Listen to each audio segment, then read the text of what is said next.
আল্লাহ তাআলা বলেন, ইয়া আইয়ুহাল্লাযীনা আমানু, হে ঈমানদারগণ, হে মুমিনগণ, ইযা নুদিয়া লিস-সালাতি মিন ইয়াউমিল জুমআ, যখন তোমাদেরকে ডাকা হয়, আহ্বান করা হয়, আজান দেওয়া হয়, লিস-সালাতি মিন ইয়াউমিল জুমআ, শুক্রবার জুমার দিনের নামাজের জন্য, জুমার নামাজের জন্য, ফাসআউ ইলা যিকরিল্লাহ, এ আল্লাহর প্রথম হুকুম। জুমার দিন আজান দিলে তোমাদের প্রথম কাজ, তোমরা সাথে সাথে আল্লাহর স্মরণ, আল্লাহর জিকির। এটার দুই অর্থ তাফসিরে লিখছে, এক হলো খুতবা আর এক হলো নামাজ। তোমরা খুতবা এবং নামাজ উভয়টা শুনবার জন্য জলদি ছোট, আর কোনো কাজ নেই, জলদি মসজিদের দিকে, আর দেরি করো না। ফাসআউ, এই আল্লাহ তাআলা বলেন সাথে সাথে ছোট, সাথে সাথে। ওয়াজারুল বাই'a, এবং কি বললেন, এবং বেচা কিনা, ব্যবসা, লেনদেন, আয় উপার্জনের যাবতীয় কার্যক্রম একদম ছেড়ে দেন। যালিকুম খায়রুল লাকুম, এটাই তোমাদের জন্য কল্যাণ। ইন কুনতুম তা'লামুন, যদি তোমরা বুঝো, যদি তোমরা বুঝো, যদি তোমাদের বুঝ থাকে, তা আমি আল্লাহর কথাটা শুনো যে এর মধ্যেই তোমাদের জন্য কল্যাণ। আজান হইছে আর একটা মিনিটও বাজার, ব্যবসা, দোকান, আয় উপার্জন, ক্ষেত খামার, ফল ফসল, কিচ্ছুর দিকে আর মনোযোগ দিও না। শুধু একটাই গুরুত্ব, মসজিদের দিকে ছোট, মসজিদের দিকে ছোট। আচ্ছা, এখান থেকে আমি আপনাদের কাছে ছোট্ট দুই একটা কথা বলতে চাই। এক নাম্বার কথা হলো, আরবি ভাষায় ফা, এখানে একটা শব্দ আছে ফাসআউ। এই ফা শব্দের একটা ব্যাখ্যা হলো, ফা শব্দের অর্থ হলো তাকিব। তাকিব মানে হলো আগেরটা শেষ হবে, তাৎক্ষণিক পরেরটা শুরু হবে, এই ক্ষেত্রে ফা ব্যবহার হয়।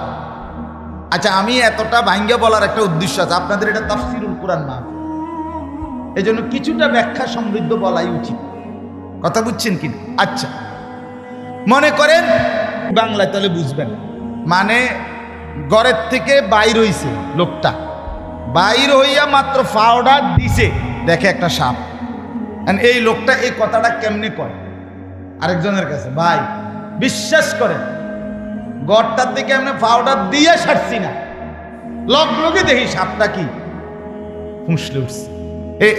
এটাও আমার পাও দেওয়া, বাইর হওয়া, এটাও শেষ, সাপ দেখাও কি শুরু শুরু, মানে দুইটা একদম মুখোমুখি নাকি? এই কথাটা মানুষে বলে আধা ঘন্টা পরে সাপ দেখলে, রাস্তাটা গিয়ে সারলাম না দেখি অ্যাক্সিডেন্ট। তার মানে কি রাস্তার যাওয়ার 1 ঘন্টা পরে অ্যাক্সিডেন্ট। এই কথা বলার জন্য আরবিতে বলে ফা।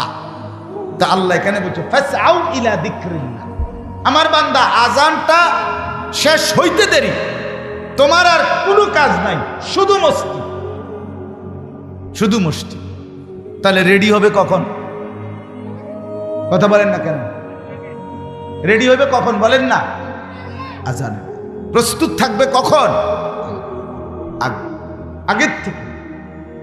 আগের দুর্ভাগ্য আমাদের, শুক্রবার দিনও জুমার নামাজের যখন আজান হয় তখন আমগো মনে পড়ে অনেকের আজকে শুক্রবার, ইন্না লিল্লাহ, কি তো হায় হায় হায়, আজকে শুক্রবার, আজকে শুক্রবার। এই সময় আগে কইব লুঙ্গি কো, সাবান কো, এবারে হেবুডি কইতেছে যা অক্ষুনি যাবেন গা, গরুটারে কদ্দুর গোসল করাইতেন না। এবারে গরু গোসল করায়, ছাগল গোসল করায়, মানুষ গোসল করায়, নিজে গোসল করে, এরপরে হাফাইয়া তোফাইয়া লাফাইয়া দফাইয়া মসজিদে ঢোকে যে সময় ইমাম সাহেব এই সময় খুতবা অর্ধেক করে লেছে। এরপরেও এই যে দেরি হইতেছে 5টা মিনিট, এই জন্য গরিব দিকে চাইছে মনে 50 বার, কারণ তারা তো শয়তানে কামড়াইতেছে, ইবলিসে তো কামড়া যে কিরে বেটা তুই তো মসজিদে যাওই না, মানুষ না, আচ্ছা যা গেছত গা, তুই বাইরস না কেন, তাড়াতাড়ি বাইর। আমি কোন সমুদ্রের কতক্ষণ দাঁড়ায় থাকুন শীতের মধ্যে? এই হলো হানা। কথা বুঝছে? অথচ আল্লাহ তাআলা বলছেন, বান্দা আজানের পরে কাজ শুধু একটাই, মসজিদ, নামাজ। আগের থেকেই রেডি থাকো, আগের থেকেই রেডি থাকো। আহা বাপ, আমরা ভুলেই থাকি। কেন? আমরা যে সারা বছর সারা সপ্তাহ 5 ওয়াক্ত নামাজ পড়ি, 5 ওয়াক্ত নামাজ যে পড়ে আল্লাহর কসম তার জুমা সমান তালে চলতে থাকে, চলতে থাকে।